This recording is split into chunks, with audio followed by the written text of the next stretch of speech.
Hello, friends and students. Today I have uploaded the third part of voice. Each part is very important. It will be very helpful in English structure. Look and understand it carefully.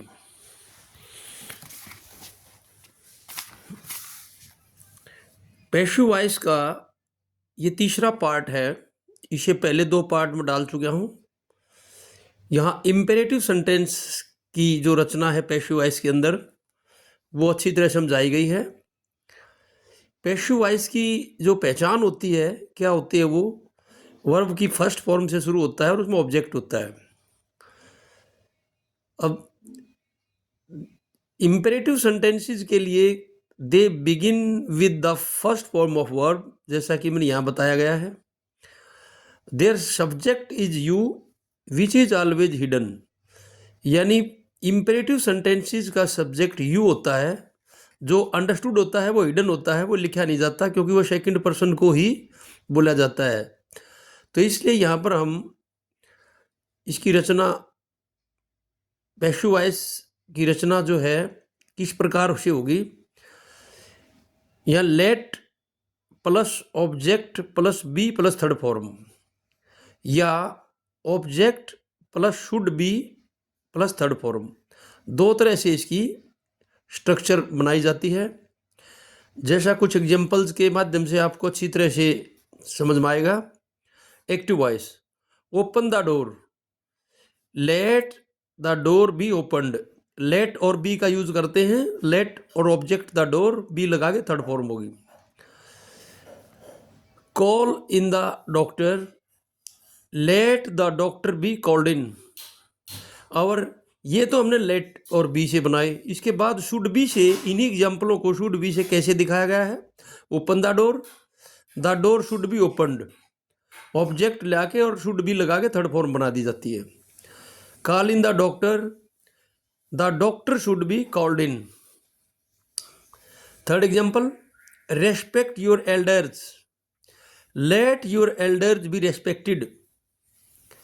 Nurse the sick, बीमार की सेवा करो, let the sick be nursed. और ये let और be से, अब should be से, respect your elders should be respected. Nurse the sick should be nursed. Fifth example, help the needy, let the needy be helped.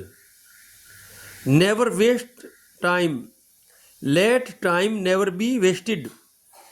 अब should be से, help the needy should be helped. Never waste time, time should never be wasted. Seventh example, bring the file, let the file be brought. Honour the brave, let the brave be honoured. अब should be से, bring the file should be brought. Honour the brave should be honoured. इस प्रकार से imperative के अंदर जो please, kindly, don't के mode से बनते हैं। प्लीज और काइंडली को हम यू आर रिक्वेस्टेड टू में चेंज कर देते हैं और इनको रिमूव कर देते हैं। तो यू आर रिक्वेस्टेड टू और उसके बाद एज इट इज सेंटेंस यहां लिखा जाता है। और डोंट या डू नॉट दो तरह के होते हैं, एक में प्रोहिबिशन दिखाते हैं डू नॉट वाले वाक्य, और दूसरी में एडवाइस दिखाते हैं।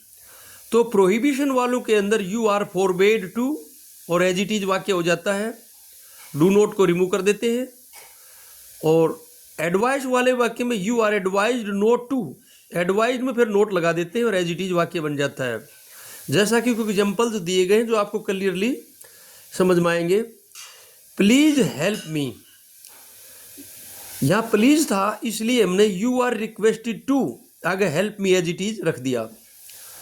काइंडली ग्रांट मी लीव, तो you are requested to grant me leave.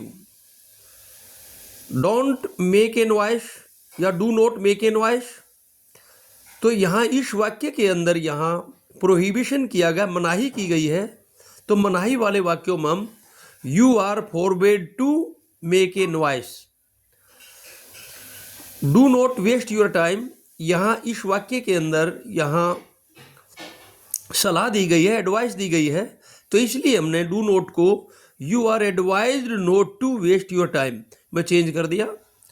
हाँ, और इस प्रकार नेक्स्ट सेंटेंस जो let us, let him, let her, let them और लेट मी आदि से कैसे बनाए जाते हैं, और इनकी जो स्ट्रक्चर है, पैसिव स्ट्रक्चर ऐसे है, let plus object plus be form plus third form और बाई लगा के उसके बाद एजेंट यूज कर देते हैं।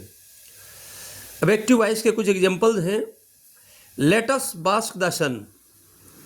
अब इसके अंदर हमने क्या करना, लेट को यूं का एज इट इज यूज करना, let object the son, be लगाया be form, be asked by us, या अस से एजेंट पीछे चला जाएगा। Let him help the poor, let the poor be helped by him. Late them cross the road, let the road be crossed by them. Let me open it, let it be opened by me. इस प्रकार से ये रचना थी let की, late us, let me, let him, late देम, इट एटसेट्रा आदि की।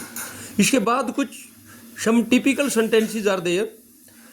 कुछ टिपिकल सेंटेंस कैसे होते हैं, they are changed according to sense, वो सेंस के अनुसार चेंज किए जाते हैं, जैसा भाव होता है हम वैसा बना देते हैं, और बी फॉर्म उसके अंदर यूज करके थर्ड फॉर्म लगा के उसको बना देते हैं। जैसे बी पंक्चुअल, यहाँ इसके अंदर एडवाइस है, समय के पाबंदक बनो, यहाँ एडवाइस दी गई है, तो इसलिए हमने इसी एडवाइस वाले वाक्यों में you are advised to be punctual. अब पैसिव यहाँ से हो गया, are advise, that is passive, be plus third form होगी, पैसिव हो गया यहाँ से। वर्क हार्ड, अब इसके अंदर क्या है, सलाह दी गई है मेहनत करो, तो you are advised to work hard. Sit down, अब ये टिपिकल है, be seated. Get out of the room, अब यह आदेश का भाव है, तो you are ordered to get out of the room, order कर दिया।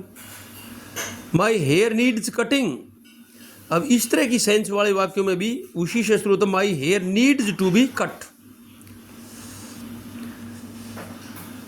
God helps those who help themselves, ये दो रचना है, दोनों की दोनों स्ट्रक्चर पैसिव बनाने पड़ेंगे इसमें हमें। तो यहाँ दोज से शुरू करेंगे, those are helped by God, क्योंकि प्रेजेंट टेंस है यू, इसमें ईजेमार का यूज होगा। Those are helped by God, फिर हु एज इट इज आ गया, who are helped by themselves. तो इस प्रकार से ये प्रोवर्ब भी है और इसका बहुत अच्छा एग्जाम्पल यहाँ बनाया गया है।